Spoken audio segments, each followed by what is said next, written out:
Olá, no ar o Espaço Livre. No programa de hoje vamos falar sobre o Novembro Azul, mês dedicado à prevenção do câncer de próstata.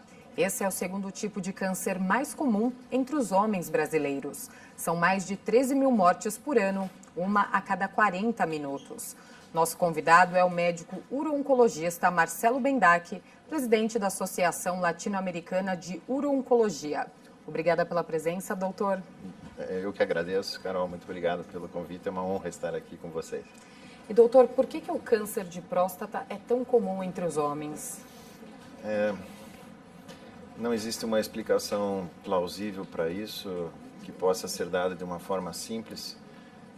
O que ocorre é que nós temos a próstata como sendo um órgão que é um pouco diferente da maioria dos órgãos do corpo humano. Quase todos os órgãos que temos, com o passar dos anos, eles atrofiam, né? Seja a pele, seja músculo, seja o cérebro. Mas a próstata, normalmente, ela desenvolve um aumento, chamado aumento benigno dela mesma, ou então, em alguns casos, e infelizmente com frequência, o câncer da próstata.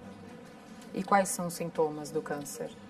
Então, esse é o outro grande aspecto a ser considerado nessa doença, é que as pessoas não deveriam esperar por sintomas, porque, na verdade, a maior parte dos tumores se desenvolve na zona chamada periférica da próstata e que está, então, um pouco longe do canal da urina. Então, até o momento que possamos contar com algum tipo de manifestação clínica chamado sinal ou sintoma, às vezes teremos já uma doença mais avançada, né? Por isso, a recomendação de fazer os exames de diagnóstico precoce. Esses exames, eles podem ajudar a prevenir? No sentido de detectar precocemente, né? A prevenção seria a tomada de algumas atitudes para que a gente pudesse esperar não desenvolver a doença, né? Mas quais são essas atitudes? Então, os fatores que estão ligados ao desenvolvimento do câncer da próstata, nós temos 3 que são considerados já universais, né? São fatores étnicos, raça, fatores de hereditariedade. Algumas famílias apresentam mais frequentemente a doença que outras, né? Então, a presença da doença em tio, pai, irmão, né? Sobretudo de primeiro grau. Então, essa seria uma condição. E a idade. A idade é um fator bem conhecido. Quanto mais idoso o paciente, mais chance de apresentar a doença. À medida que pode, eventualmente, surtir algum efeito, nos parece ser, até publicamos isso num estudo com colegas da Universidade de Nuremberg e regiões adjacentes, é de que nós tenhamos aí a possibilidade de interferir com modificações de hábitos de vida, né? Suplementos alimentares, produtos, especificamente um ou outro tipo de substância, não se comprovou ainda ser eficaz mesmo para prevenir o desenvolvimento da doença. O senhor falou no caso de algum tio ou pai, se tiver na família. Então, a pessoa que tem alguém na família deve ficar ainda mais alerta? Deve ficar mais alerta. A incidência é estimada que 1 a cada 6 homens apresente o câncer de próstata.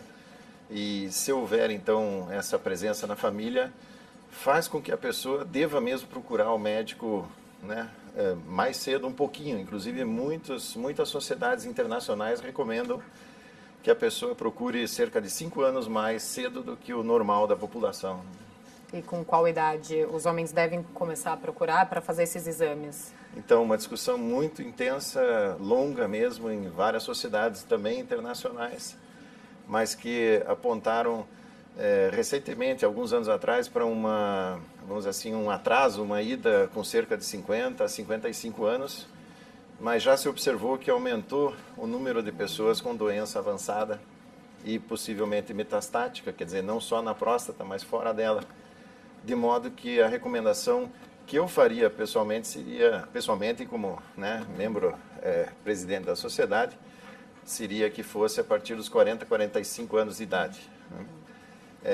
É um pouco cedo, mas muitas vezes pessoas que nós conseguimos ajudar efetivamente apresentaram em nossas clínicas e nas estatísticas 42 anos de idade, 46 anos. Então, e não é só a consulta urológica, não é só, está chegando uma próstata, está chegando um paciente que também apresenta naturalmente, ou pode apresentar problemas de bexiga, problemas de rim, problemas, inclusive sexuais também, porque a urologia trata disso, e vai fazer uma recomendação e uma ajuda a este homem que está procurando um exame preventivo.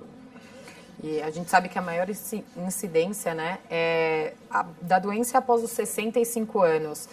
Você acredita que os homens não procuram até um médico antes porque acham que não vai acontecer com ele? Ah, não, a incidência quando na terceira idade, vamos chamar assim. Então, nem se importa em fazer exame preventivo porque acha que ele não pode ter o câncer mais cedo?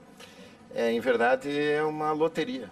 Nós não sabemos qual homem vai desenvolver o câncer ou não, vai apresentar, em que fase da vida.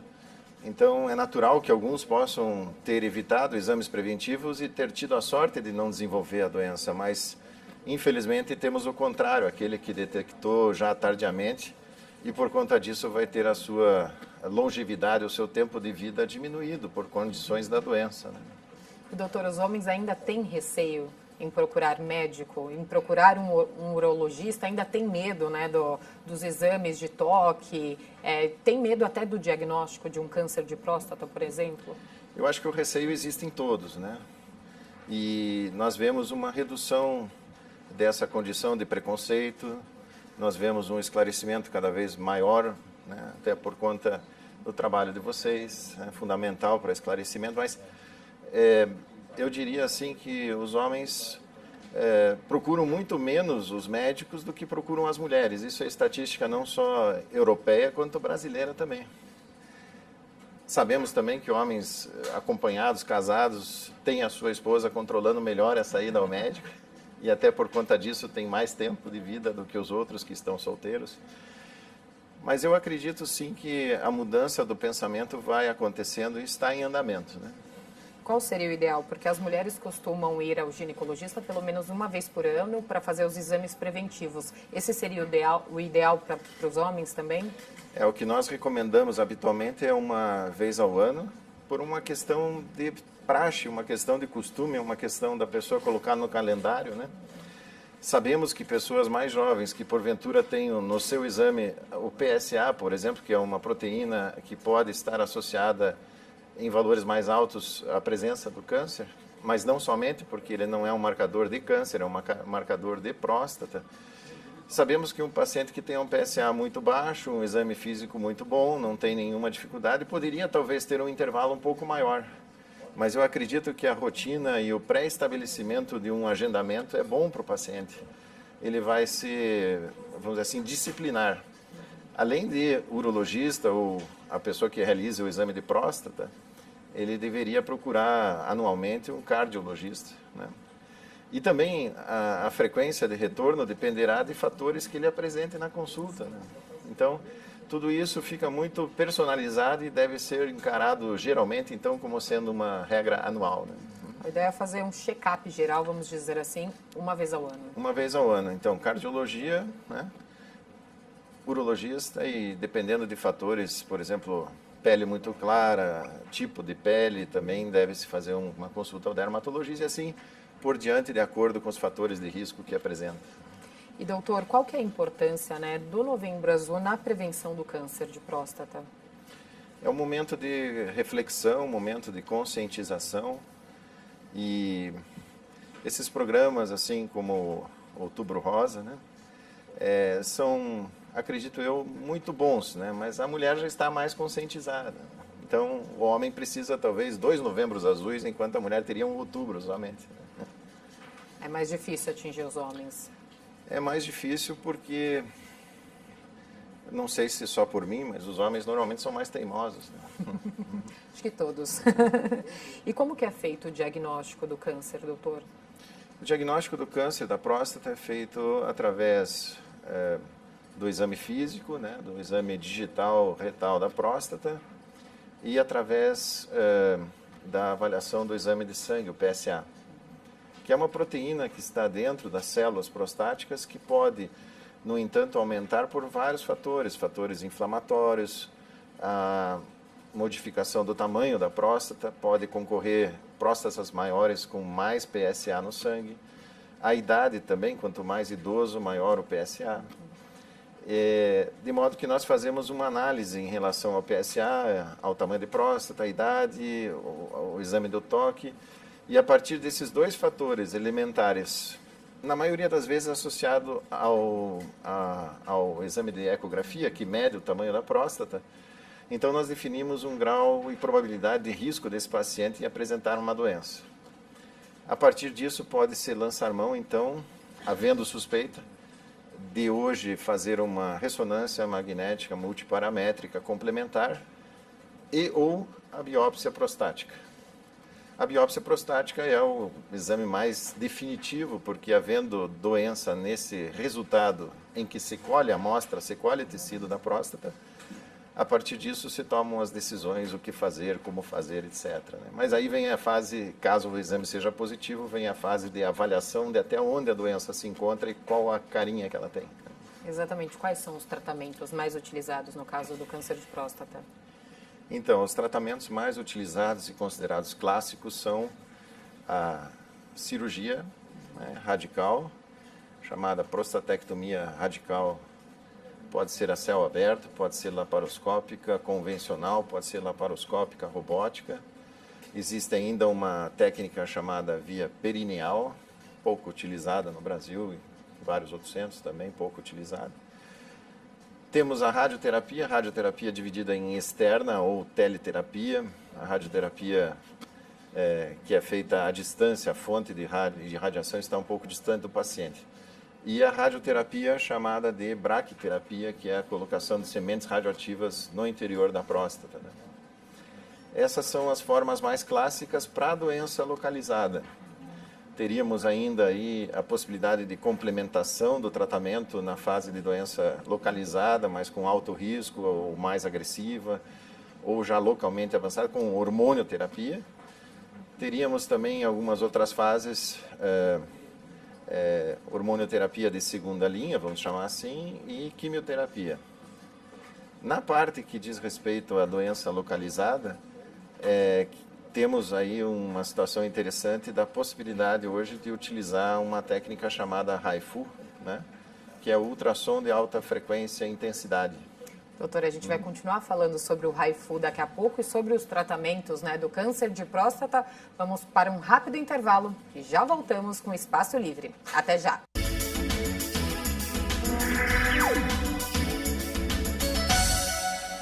Estamos de volta com o Espaço Livre. O tema de hoje é Novembro Azul, mês dedicado à prevenção do câncer de próstata.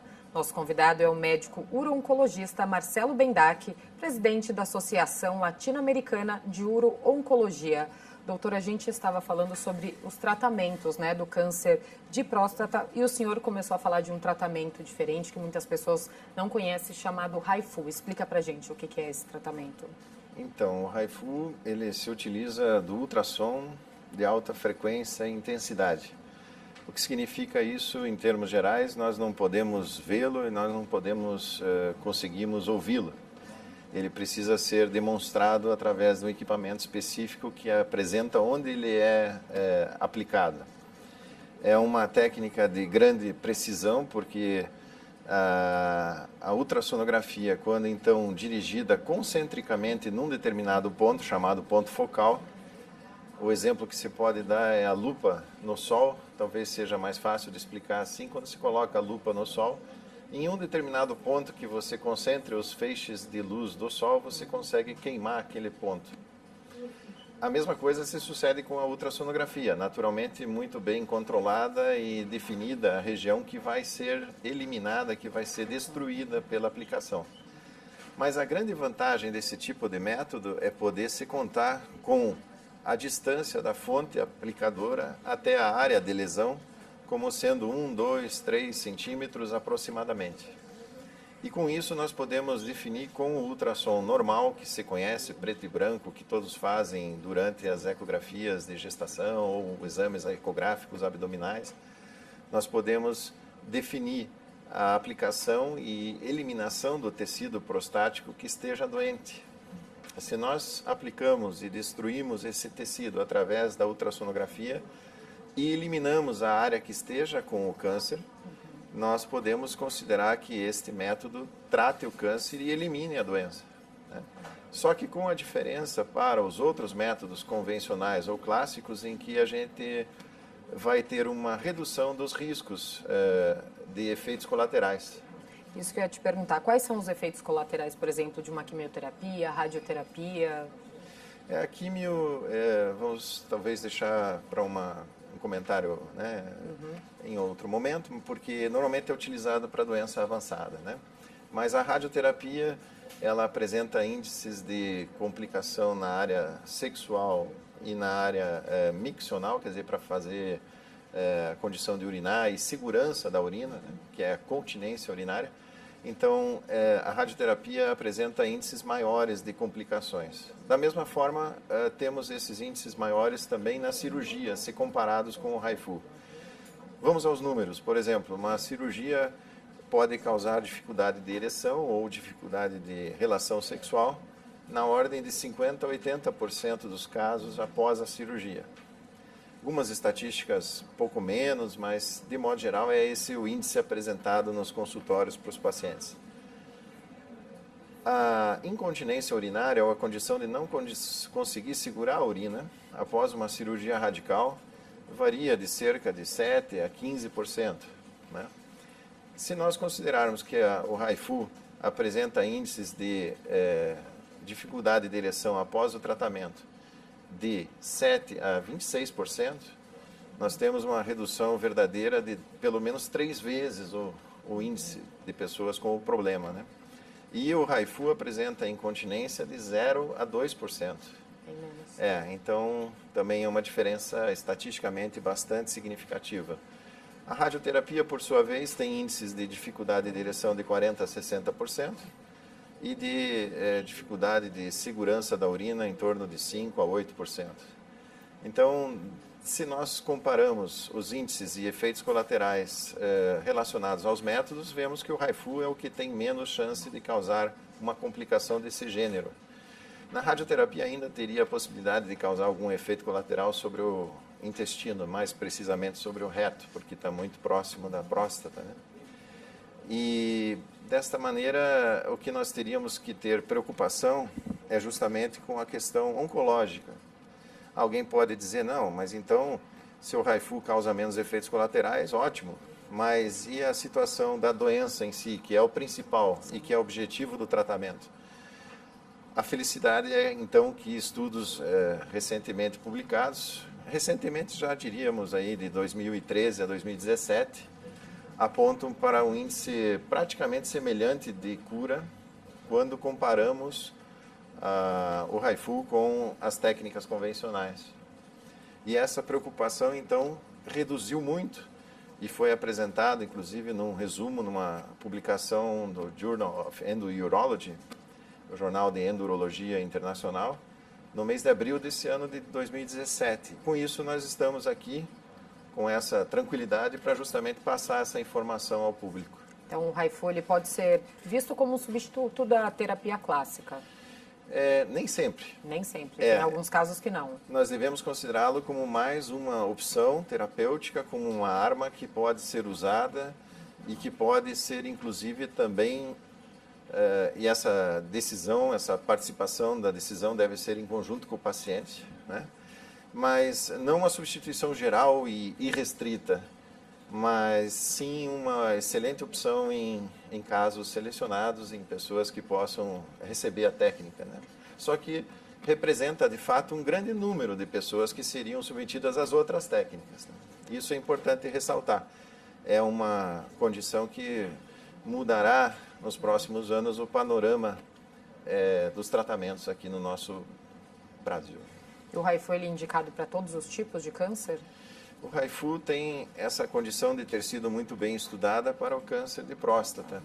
Existem equipamentos, mundo afora, Europa, Ásia, tentando utilizá-lo também para outros órgãos, como útero, né, como ossos, como pâncreas e mama. Porém, os estudos são com menor número de pacientes e com menor tempo de acompanhamento, né? O HIFU para o câncer de próstata dispõe de 3 estudos muito bem elaborados e conduzidos por mais de 10 anos em mais de 2.000 homens ao conjunto, cerca de 2.200 homens. Então, é uma condição que se pode dizer apresenta base científica comprovada. E esse tratamento é aprovado pela Anvisa? Esse tratamento é aprovado pela Anvisa e, em verdade, desde 2008. Aqui no Brasil. Quase 10 anos já. O que ocorre é que temos aí no Brasil alguns, até o momento, poucos centros, porque eu acredito muitos profissionais da nossa área têm formação, mas necessitarão também uma capacitação nesse método, que inclui conhecimentos de anatomia, conhecimentos de biologia molecular, conhecimentos de vários tipos, mas também agora de ultrassonografia. E, doutor, se é aprovado pela Anvisa, né, por que o Conselho Federal de Medicina considera esse tratamento, né, o HIFU, como uma técnica experimental ainda? Então, o Conselho Federal, nosso aliado, vamos dizer assim, né, teria a possibilidade de responder isso diretamente e seria a melhor resposta possível, né? Eu não faço parte do Conselho, nós estamos providenciando a eles todo o material possível para que isso possa ser compreendido, né, para que essas informações cheguem e possam ser analisadas em uma decisão plenária, né, com todos os representantes, e esperamos que isso ocorra em breve para que esse cenário possa ser resolvido, né? Quais são as expectativas em relação a essa técnica aqui no Brasil para os próximos anos? Dependerá muito da aceitação dos colegas, mas sobretudo do fato de os pacientes compreenderem que é uma técnica que pode ajudá-los, né? E para isso necessita de programas como esse, que divulgam e que tragam a informação. Nós estamos sempre procurando trazer essa informação a público, porém sentimos que deveria haver ainda mais discussões em ambientes técnicos científicos, né? O congresso de sociedades, seja urologia, uro-oncologia, radioterapia e assim por diante, porque em vários momentos as técnicas serão complementares, uma ajuda a outra, né? Mas o ponto principal, fundamental da atividade do médico e da medicina é o paciente, e por isso eu acredito que a técnica vem para ficar e para ajudar as pessoas. A gente chegou a comentar sobre a quimioterapia, o senhor falou que a quimioterapia é utilizada quando o câncer está muito avançado já. Normalmente quando ele não está apenas na região próstata, né? Então, quando ele se encontra fora dela, seja em regiões de vísceras como o fígado, pulmão, né? Mas também, eventualmente, os ossos, e normalmente tem sido deixada para uma condição mais posterior. A quimioterapia para o câncer de próstata não é profícua, não temos muitas substâncias, mas a felicidade também é que nos últimos anos desenvolvimentos e novas substâncias têm aparecido, né? E isso tem dado um novo alento também aos nossos pacientes. Novas terapias ainda em experimento, né, ocorrem no eixo do hemisfério norte, por exemplo, na Europa. Temos a terapia com PSMA ligado a lutécio, mas ainda por ser experimental, acho que deveríamos restringir ao momento adequado da consulta do nosso paciente. Doutor, quais são as chances de cura do câncer de próstata? As chances de cura, elas estão relacionadas diretamente com a gradação chamada grau de risco da doença. Então, nós hoje subdividimos o grau de risco baixo, o médio e o alto. Nós teríamos aí, em termos gerais, um índice de sobrevida livre de doença, ou melhor, sobrevida câncer específica relacionada à doença, quer dizer que a pessoa não tenha o óbito pela doença em 10 anos, se possuir a doença médio ou baixo risco, numa ordem de 96% a 99%. Então, são índices relativamente altos e bons, e por isso se considera que os métodos de tratamento podem ser menos agressivos, talvez causando menos efeitos colaterais, porque todos eles permitem uma boa sobrevida e uma boa condição de resolução do problema, né? Doutor, muito obrigada pela participação aqui no programa. Quer deixar algum contato? Talvez o site, né, pode ser apresentado, www.raifobrasil.com.br, e eu acho que hoje os pacientes são muito bem orientados, eles sabem onde procurar, né, informações, colocando palavras-chave no Google e assim por diante. Mas também cuidado com essas formas de mecanismo de informação, porque há que se ter um filtro na internet e em todos os ambientes, né? Acho que isso é fundamental, mas os pacientes estão hoje, graças a Deus, bem informados. Muito obrigada e obrigada a você que acompanhou mais um Espaço Livre. Até o próximo programa. TV Câmara São Paulo, a política da cidade passa por aqui.